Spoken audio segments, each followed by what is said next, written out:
بسم اللہ الرحمن الرحیم۔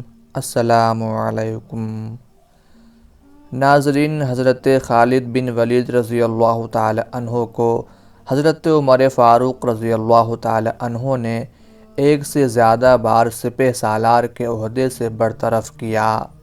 اس وجہ سے بعض اسلام دشمنوں نے حضرت خالد اور حضرت عمر رضی اللہ تعالی عنہما کے درمیان اختلافات اور جھگڑوں کی فضا پیدا کر کے ان دو عظیم شخصیات پر کیچڑ اچھالنے کی کوشش کی ہے۔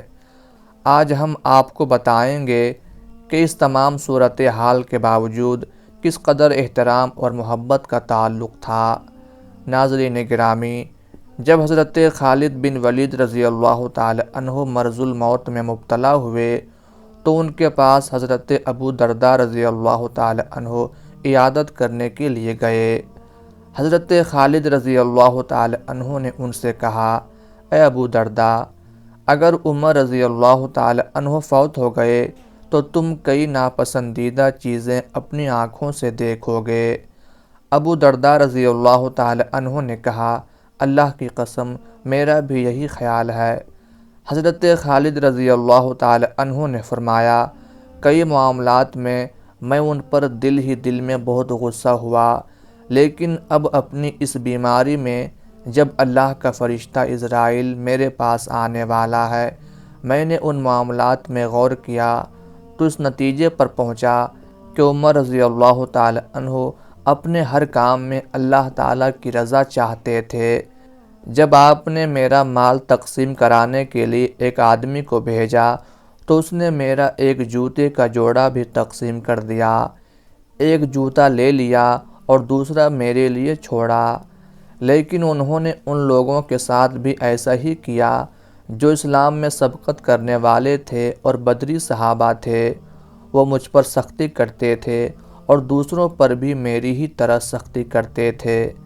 میں انہیں قرابت داری کا حوالہ دیتا تھا، لیکن وہ اللہ کے لیے کسی ملامت گر کی ملامت یا کسی رشتہ دار کی رشتہ داری کی پرواہ نہ کرتے تھے۔ ان کے اسی عمل کو دیکھ کر میرا غصہ جاتا رہا۔ وہ مجھ پر زیادہ ہی سختی کر رہے تھے اور یہ سب کچھ صرف فکر و نظر کے اختلاف کی وجہ سے تھا۔ میں جنگ میں ہوتا، مشکلات کو جھیلتا اور موقع کی نزاکت کو اپنی آنکھوں سے دیکھتا تھا اور وہ موجود نہیں ہوتے تھے۔ وہ یہ سب نہیں جانتے تھے، اسی وجہ سے میں لوگوں کو نوازا کرتا تھا اور میری یہ چیز ان کی مخالفت کا سبب بنی۔ اور جب آپ کی وفات قریب ہوئی تو رونے لگے اور کہا، لا الہ الا اللہ کہنے کے بعد مجھے اپنے تمام کارناموں میں ایک کارنامے کی وجہ سے بخشش کی زیادہ امید ہے۔ جب سخت سردی کے موسم میں رات کے وقت میں مہاجرین کے سریہ میں شریک تھا، ڈھال سنبھالے ہوئے پوری رات کاٹی تھی اور آسمان سے بارش ہو رہی تھی۔ میں صبح کے انتظار میں تھا کہ کافروں پر دھاوا بولوں، آپ لوگ بھی اپنے لیے جہاد لازم کر لو۔ میں اتنے معرکوں میں شریک ہوا، میرے جسم کا کوئی ایسا حصہ نہیں ہے جس پر تلوار، نیزے یا تیر کا زخم نہ ہو، اور اب دیکھو میں اپنے بستر پر مر رہا ہوں جیسے اونٹ مرتا ہے۔ بزدلوں کی آنکھیں خوف سے نہ سوئیں۔ میں شہادت کی موت مرنا چاہتا تھا، لیکن قضاء و قدر کا یہی فیصلہ تھا کہ اپنے بستر پر مروں۔ آپ نے موت کے وقت حضرت عمر رضی اللہ تعالی عنہ کو اپنا وصی بناتے ہوئے کہا، میں اپنی وصیت، میراث کی تقسیم اور اپنے عہد کا نفاذ حضرت عمر بن خطاب کے حوالے کرتا ہوں۔ حضرت عمر فاروق رضی اللہ تعالی عنہ یہ سن کر رونے لگے تو طلحہ بن عبید اللہ رضی اللہ تعالی عنہ نے حضرت عمر فاروق رضی اللہ تعالی عنہ سے کہا، آپ کی اور حضرت خالد کی مثال ایسے ہی ہے جیسے کہ شاعر نے کہا ہے، تمہیں میں ایسا نہ پاؤں کہ تم میرے مرنے کے بعد آہ و بکا کرتی رہو اور میری زندگی میں میرے لیے توشہ تک تیار نہ کیا۔ حضرت خالد رضی اللہ تعالی عنہ کی وفات پر حضرت عمر فاروق رضی اللہ تعالی عنہ بہت غمگین ہوئے اور حضرت خالد رضی اللہ تعالی عنہ کی چچا زاد بہنیں بھی ان پر روئیں۔ حضرت عمر فاروق رضی اللہ تعالی عنہ سے لوگوں نے کہا، آپ انہیں یعنی عورتوں کو رونے سے منع کیوں نہیں کرتے؟ آپ نے فرمایا، اگر وہ ابو سلیمان کو اس طرح روئیں کہ نہ گریبان پھاڑیں نہ واویلا مچائیں تو انہیں رونے دیں۔ رونے والیوں کو ابو سلیمان جیسے لوگوں پر رونا چاہیے۔ اور حضرت خالد رضی اللہ تعالی عنہ کے بارے میں فرمایا، خالد کی موت سے اسلام میں ایسا خلا پیدا ہو گیا ہے جو جلدی پر نہیں ہوگا، کاش وہ زندہ ہوتے۔ جب تک رہے میدان کارزار میں ناقابل تسخیر پہاڑ بن کر رہے۔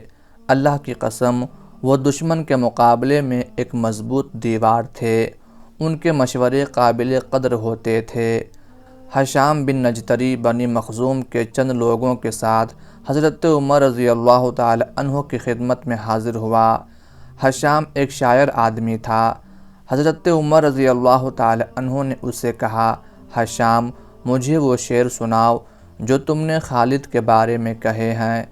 حشام نے اپنے بہترین اشعار سنائے۔ وہ اشعار پڑھ چکا تو حضرت عمر فاروق رضی اللہ تعالی عنہ نے فرمایا، ابو سلیمان پر اللہ رحم فرمائے، تم نے ان کی توصیف یعنی تعریف کا حق ادا نہیں کیا۔ وہ شرک اور مشرکوں کو قعر مذلت میں ڈالنا پسند کرتے تھے۔ ان کو برا بھلا کہنے والا اللہ کی ناراضی کا مستوجب قرار پائے گا۔ پھر حضرت عمر رضی اللہ تعالی عنہ کہنے لگے، ابو سلیمان پر اللہ کی رحمت ہو، دنیا کی عظمت و شرافت کے مقابلے میں اللہ کے پاس ان کے لیے جو کچھ ہے وہ بہتر ہے۔ وہ بہتر کارناموں کے ساتھ زندہ رہے اور سب کو رنجیدہ چھوڑ کر اس دنیا سے کوچ کر گئے۔ حضرت عمر رضی اللہ تعالی عنہ فرمانے لگے، میں نے نہیں دیکھا کہ زمانے نے کسی کو دنیا میں ہمیشہ کے لیے زندگی عطا کی ہو۔